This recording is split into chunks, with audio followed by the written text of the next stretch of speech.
Leitura da Palavra do Senhor, que hoje se encontra na carta de Paulo aos Romanos, capítulo 8, versos de número 18 ao 25, ok? Vou repetir, Romanos, capítulo 8, versos de número 18 ao 25, ok? E a palavra do Senhor, irmãos, ela nos diz o seguinte, presta atenção, diz assim: porque estou bem certo que as aflições deste tempo presente não há como comparar com a glória que em nós há de ser revelada. Porque a ardente expectativa da criatura espera a manifestação dos filhos de Deus, porque a criação ficou sujeita à vaidade, não por sua vontade, mas por causa do que a sujeitou, na esperança de que também a mesma criatura será libertada da servidão da corrupção para a liberdade da glória dos filhos de Deus. Porque sabemos que toda a criação geme e está juntamente com dores de parto até agora. E não só ela, mas nós mesmos. Nós que temos as primícias do Espírito também gememos em nós mesmos, esperando a adoção, a saber, a redenção do nosso corpo. E ele encerra esse trecho da carta dizendo assim: porque em esperança fomos salvos. Ora, a esperança que se vê não é esperança, porque o que alguém vê, como o esperará? Mas se esperamos o que não vemos, com paciência o esperamos. Amém. Amém. Meu irmão, minha irmã, você tem sido paciente para esperar a bênção chegar até você? Eu estou perguntando isso, irmãos, por quê? Porque, olha, a pandemia deu um grande freio no mundo e, por outro lado, agitou outras áreas da vida de muita gente, certo? Quando eu digo isso, eu vejo minha esposa aqui trabalhando todos os dias, quase o dia todo, e ela diz: olha, eu estou trabalhando mais do que se estivesse trabalhando presencialmente. Eu entendo, eu vejo isso acontecendo aqui. E a gente sempre está juntos, a gente sempre se reúne, né? Está aqui juntinho um com o outro, lutando para que a gente equacione esse tempo sempre de forma positiva, para que tudo isso, em meio a todas as expectativas que a gente está vivendo nesses dias, para que tudo isso não fique se chocando, né? Para que isso não gere crise, para que isso não gere problema, para que as circunstâncias elas sejam trabalhadas sempre na direção de uma vertente pacífica, na direção de um caminho sossegado, ainda que em meio a tudo isso aconteça o que está acontecendo, certo? Na sua vida e na minha, muita turbulência, certo? Essa semana nós perdemos o nosso querido pastor Jarbinhas, certo? A esposa dele, Vilma, um casal amigo nosso, gente que a gente amava e ama a lembrança, né? Ama tudo que a gente fez junto, tudo aquilo que nós construímos juntos.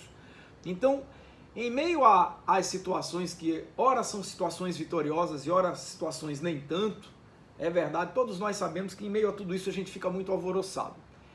Tem hora que a gente diz assim: olha, eu vou aquietar um pouco, como eu falo muitas vezes, eu fico aqui na minha casa, às vezes eu passo o dia inteiro que eu não ligo a minha TV.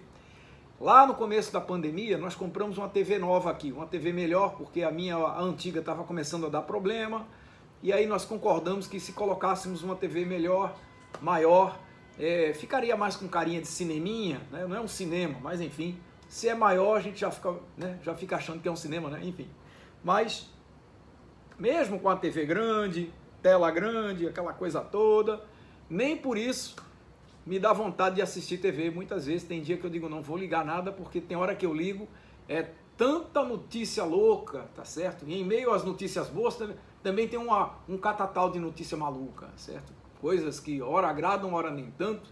E eu disse assim: olha, eu não quero sujeitar o meu psicológico a essa gangorra, não quero, certo? Ah, uma coisa maravilhosa aconteceu, olha, outra desgraceira aconteceu e por aí vai. Porque basta a vida normal que a gente leva hoje, já está cheia, já tem altos e baixos suficientes para deixar a gente bem antenado. Mas enfim, são as demandas, são as lutas que a gente está vivendo, e a gente precisa entender, irmãos, que em meio a tudo isso, o convite de Paulo aqui nessa carta é para que a gente mantenha a esperança viva. Porque, irmãos, esperança faz parte da caminhada. Esperança faz parte da existência humana. Deus, olha, Jesus Cristo é a esperança nossa, irmãos. Quando a gente vê todo esse mar de loucura, quando a gente assiste o ser humano, né? A gente olha assim e diz, meu Deus, como é que o ser humano é capaz de fazer uma coisa dessa, certo? A gente olha, tem cheio de gente por aí com teoria conspiratória, com teoria de não sei o que. Eu digo, meu Deus, será que o ser humano seria capaz disso? Mas, veja bem, irmãos, o ser humano caído é capaz de coisas que a gente nem imagina. É verdade.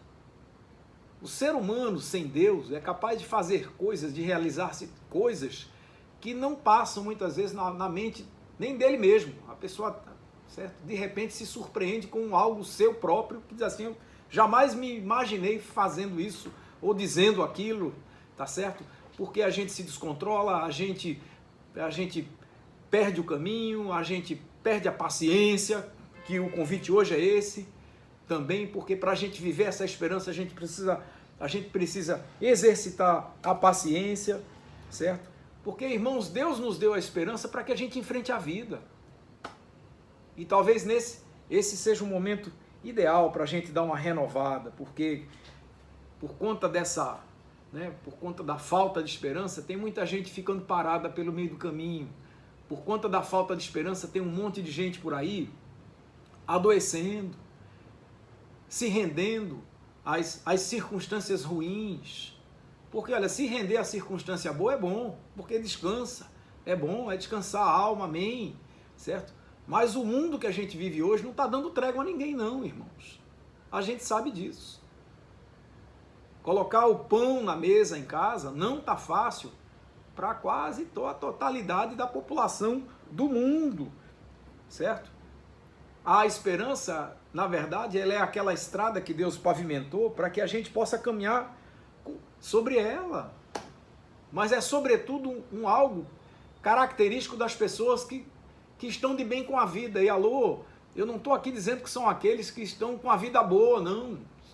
São as pessoas que, apesar das lutas, estão olhando para a vida sempre com um olhar positivo. De que apesar das notícias ruins que chegam, e olha, elas chegam todos os dias, se você procurar, não precisa ir muito longe, liga a sua TV e você não vai demorar muito para achar muitas, tá certo? Apesar de tudo isso, a gente tem que acreditar que amanhã será um dia melhor do que hoje. Amém. Mas a gente não pode negar que muitas vezes essa falta de esperança também é um sinal da nossa, certo? Da nossa falta de comunhão com Deus, da nossa falta de empatia, da nossa falta de paciência. A gente precisa lembrar aquilo que a Bíblia nos diz lá em 1 Pedro, no capítulo 1, já diz lá no verso 18, olha, fostes resgatados da vossa maneira de viver, não com ouro e com prata, mas com o precioso sangue de Jesus de Nazaré.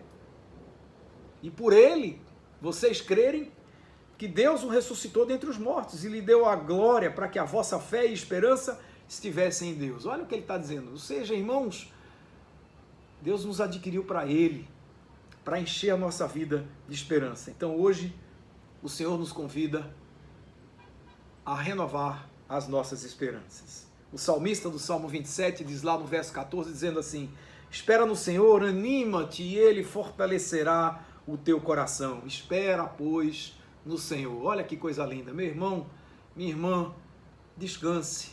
E quando eu digo descanse, eu não estou dizendo a você para você ser irresponsável, para você largar a sua vida para lá, para você largar o seu trabalho para lá. Olha, aquilo que vier à tua mão para fazer, faça da melhor maneira que você puder. Faça da melhor maneira que você conseguir. A palavra é essa. Dê o seu melhor. Deus sabe que você está dando o seu melhor, isso já basta. Agora nós queremos, irmãos, é verdade, nós queremos viver, apesar da vida que a gente está vendo hoje, a gente quer viver bem. E a gente precisa aprender algumas coisas sobre essa esperança que Deus nos convida a renovar, para que a gente possa entender, né, o seu significado e o seu alcance. Amém? Por que isso é importante? Porque, irmãos, a esperança supera todas as circunstâncias. Amém? Escuta essa. Não importa se é pandemia ou se não é, não importa o volume do trabalho, não importa o volume da bronca, o volume do problema. Irmãos, a esperança ela supera todas as coisas, ela não se atém ao meu tempo e ao teu tempo. O tempo é o tempo do Senhor. Não depende das coisas que acontecem à nossa volta. Se as coisas que acontecem à nossa volta estão ótimas, a esperança está ótima. E se as coisas não estão muito boas, a esperança não está muito boa. Não é isso. A esperança não vive nessa gangorra. Porque a gente sempre espera o que é melhor. Ainda que o horizonte esteja anunciando algo ruim, ainda assim a esperança nos convida a transcendermos as circunstâncias e esperarmos que, apesar de tudo aquilo, o depois haverá de ser muito melhor. E aí, Paulo, quando fala isso aqui aos Romanos, ele está falando, irmãos, das lutas da gente, das lutas interiores do nosso coração, das lutas exteriores da vida que leva. Está falando da vaidade, da corrupção, da escravidão pelo pecado. Está falando de gente feita eu e você, meu irmão, minha irmã. Gente atrapalhada, gente vaidosa, gente orgulhosa. Alô, quem são essas pessoas? Somos nós. Nós somos assim. E eu estou falando aqui com a igreja do Senhor, e a igreja do Senhor entende o que eu estou falando, irmãos. Deus livre você da maldita vaidade. Isso é horrível. Tem gente que se acha, a gente até brinca dizendo assim, se alguém comprar você pelo que você vale e vender você pelo que você pensa que vale, ia ganhar muito dinheiro. Pois tem gente que olha, viu, irmãos? Tem gente que a vaidade está no grau máximo e olha, nem lá é o máximo. É uma coisa absurda, mas é assim, é o ser humano.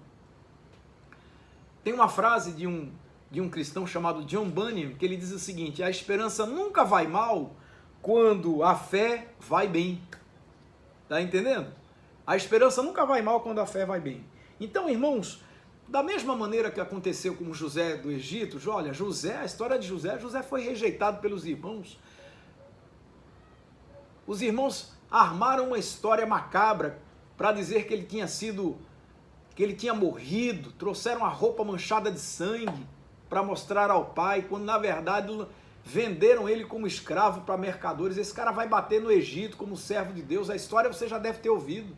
Lá ele foi preso, lá ele foi comprado, lá ele foi servido. Deus colocou ele na casa de uma das maiores autoridades egípcias. Ali ele, como servo de Deus, foi um menino honesto, foi um rapaz direito. Nem a mulher do cidadão dando em cima dele, ele cedeu à tentação. Foi preso, vítima do ardil daquela mulher. Na cadeia, ainda lá, serviu ao Senhor. E servindo ao Senhor na cadeia, Deus o resgatou para fazer dele uma das maiores autoridades no Egito. Que coisa linda. Sabe quem faz isso? É Deus. Se ele tivesse olhado para as circunstâncias lá atrás, dizendo, rapaz, a minha vida se acabou, o que é que eu estou fazendo aqui? Amarrado numa caravana, tendo sido vendido como escravo. Qual é o meu futuro como escravo? Ele jamais imaginou que ele chegaria a ser a pessoa que ele foi no Egito. Então é assim que Deus faz, irmãos. O tempo passou e ao invés dele ficar reclamando, ao invés dele ficar murmurando, dizendo, olha, eu vivia bem, olha, eu vou fazer de tudo para fugir daqui, vou voltar para a casa do meu pai e entregar aquele bando de irmãos, tudo pilantra, sem vergonha, cabras safados, sem vergonhas que fizeram aquilo comigo, vão se ver comigo. Ele podia ter nutrido uma raiva, um ódio, um desejo de vingança, não. Quando a fome aconteceu, os irmãos chegaram no Egito, não o conheceram, porque ele agora era uma das maiores autoridades. A história você deve lembrar. Ao encontrar-se com os irmãos, no primeiro momento ele não disse quem era, armou uma circunstância para que os irmãos fossem trazidos às autoridades, simulando que eles tinham roubado um objeto precioso. Mas quando eles voltaram para a terra e retornaram com o irmãozinho mais jovem, o Benjamim, se deram conta de que aquela autoridade egípcia era o irmão que outrora tinha sido vendido como escravo e ali se abraçava com os irmãos. Ele podia ter dito, olha, pega esses caras, junta tudinho, joga eles lá para serem escravos aqui no Egito. É tudo bandido, não podia? Podia, mas não fez. Sabe por quê? Porque Deus encheu o coração dele de amor e de esperança, irmãos. E é por isso hoje que a gente tem que nutrir no nosso coração coisas boas, apesar das dificuldades que a gente está passando. O mundo não está enfrentando situação boa não, irmãos, está não. A gente sabe que a dificuldade é grande, mas a esperança, ela é paciente como o amor, entende? Por isso ela supera o tempo que a gente tem que sempre entregar nas mãos de Deus, certo? Como disse lá em Tiago, capítulo 1, verso 3, diz assim: sabendo que a prova da vossa fé opera a paciência. Então, irmãos, o amor, ele é paciente, amém? O amor é paciente. Então, querido, querida, descanse.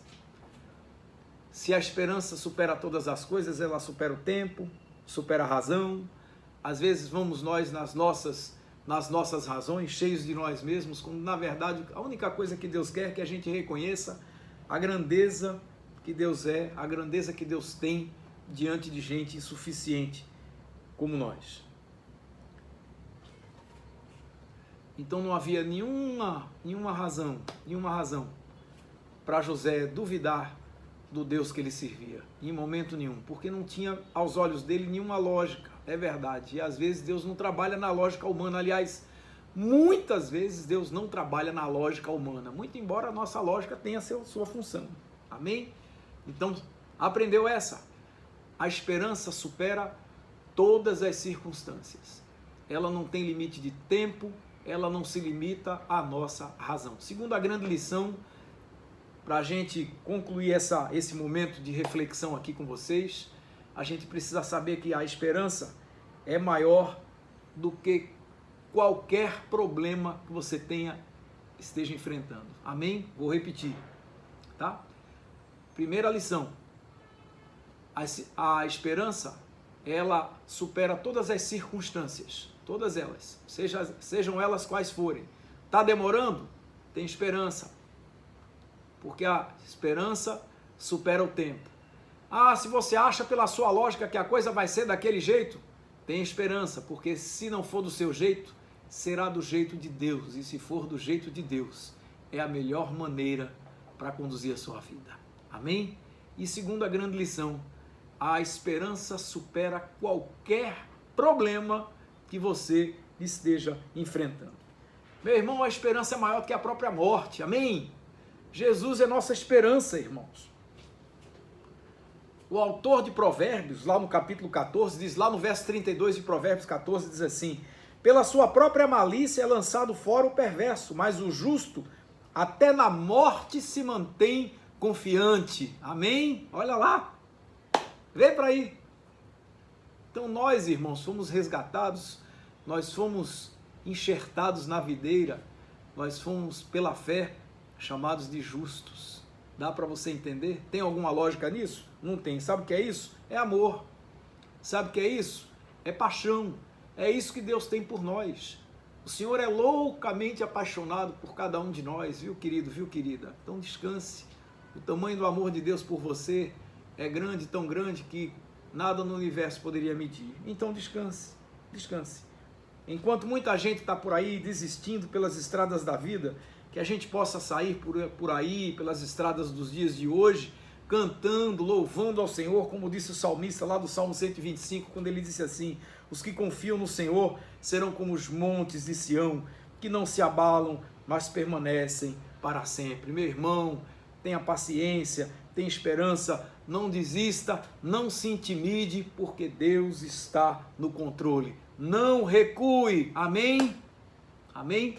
Eu quero começar aqui concluindo essa reflexão com você, dizendo a você o seguinte, presta atenção.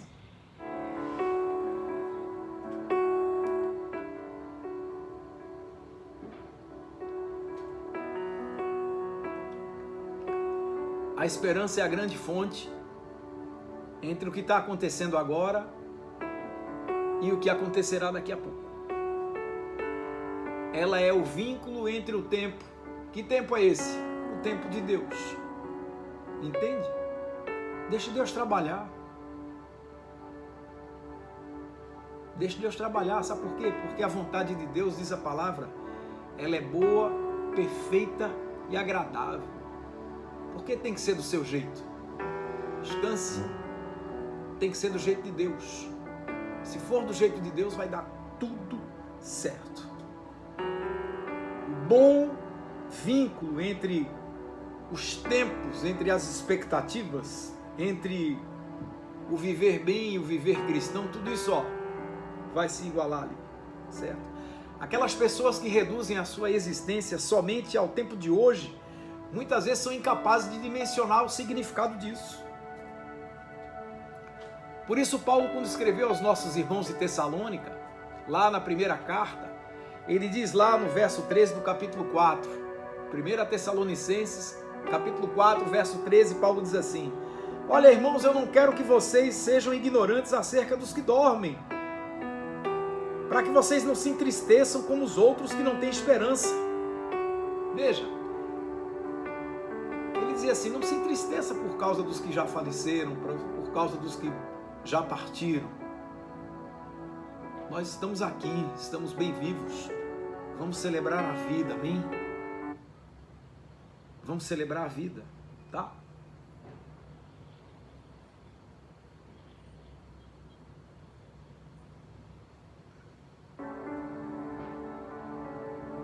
Vamos celebrar a vida, celebra a vida, isso é simples, certo? Se esperamos em Cristo somente nessa vida, somos os mais miseráveis de todos os homens, disse Paulo aos Coríntios, no capítulo 15. Meu irmão, minha irmã, quando a gente tem esperança, a gente aprende a descansar um pouco mais. A gente vai falar, como disse o Thomas Brooks, a gente vai conseguir ver o céu através das nuvens mais densas, amém? Então vamos lá.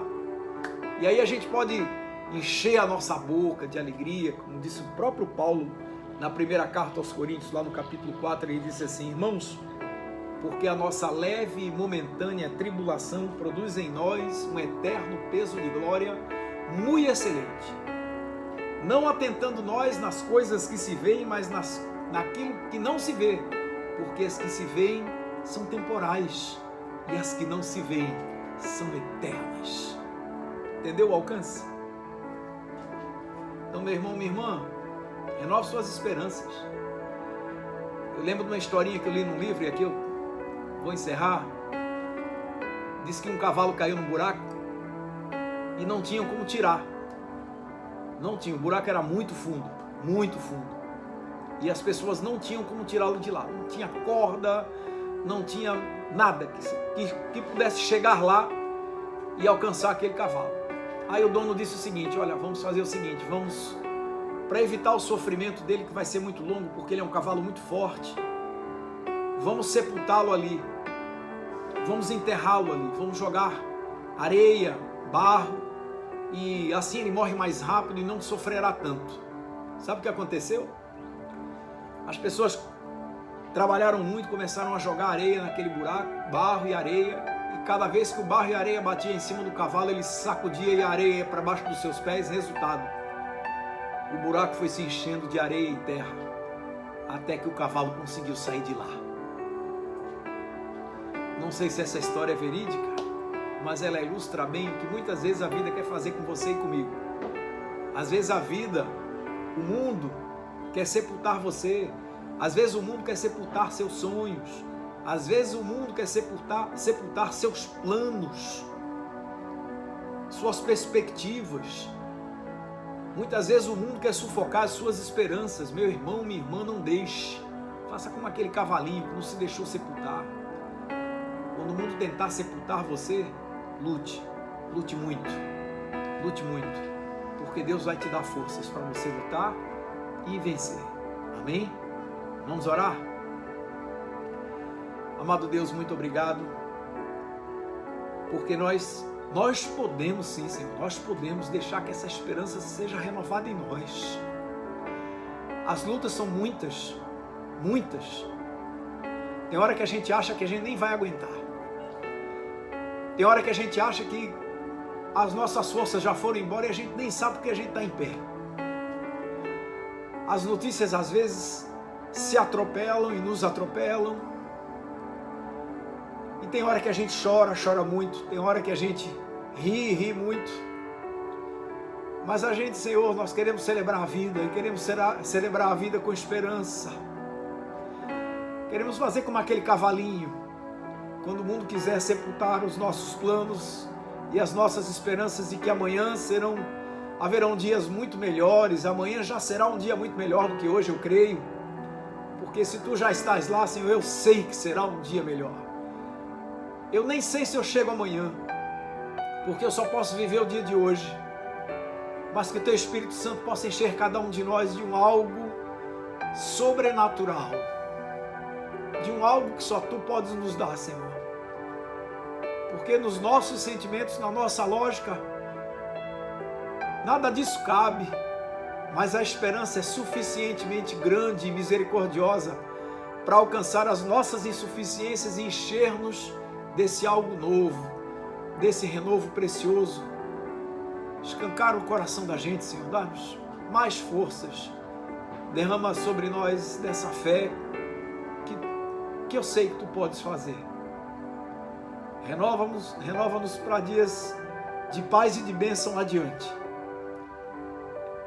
É só o que Te pedimos, porque é tudo o que a gente precisa. Faz isso, nós Te agradecemos no nome precioso e santo, na certeza de que Tu estás a nos guardar e nos proteger, nos dando paz e saúde para enfrentarmos o que for preciso. Portanto, nos resta só uma expressão: muito obrigado. Em nome de Jesus. Amém.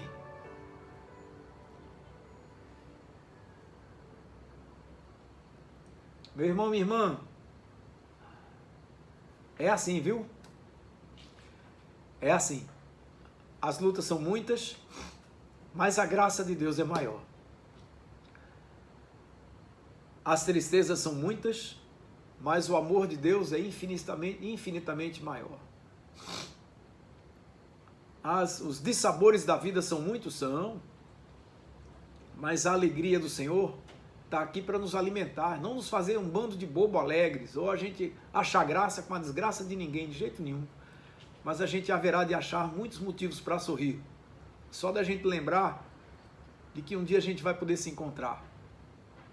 E a gente vai poder se abraçar. Bem muito. Então que você tenha uma semana maravilhosa, que sejam esses dias de paz e bênção. Oro aqui em gratidão a todos aqueles que estão por aí lutando contra a enfermidade, que o Espírito de Deus venha sobre cada um poderosamente para resgatar, para curar completamente, para livrar de todo o mal, para encher cada lar dessa nação com algo da graça de Deus maravilhoso. Muito obrigado, Senhor, pela vida que a gente está podendo celebrar aqui hoje. Eu quero agradecer a Deus pela vida da minha filha, que no dia de hoje completa 25 aninhos. Eita, 25 anos atrás, pequenininha, o pezinho cabia na minha mão, agora 25 anos, já está uma moça feita. E eu aqui só agradecendo a Deus a mulher maravilhosa que ela se tornou, a filha maravilhosa que ela é, porque ela foi e é um grande presente de Deus na nossa vida. Então, meu irmão, minha irmã, que presentes como esse, né, presentes maravilhosos, né, de grandes significados sejam derramados sobre a tua vida também todo o tempo. Amém? Que o Senhor te abençoe, te guarde e te conserve firme e forte, não se esquecendo de que a esperança supera todas as circunstâncias. O tempo pertence a Deus, tenha paciência, e não importa a circunstância, a esperança é muito maior do que todos os problemas que você enfrenta, simplesmente porque Deus é maior do que todas as coisas e Ele ama você. Amém? Beijo no coração, que Deus te abençoe. Amém.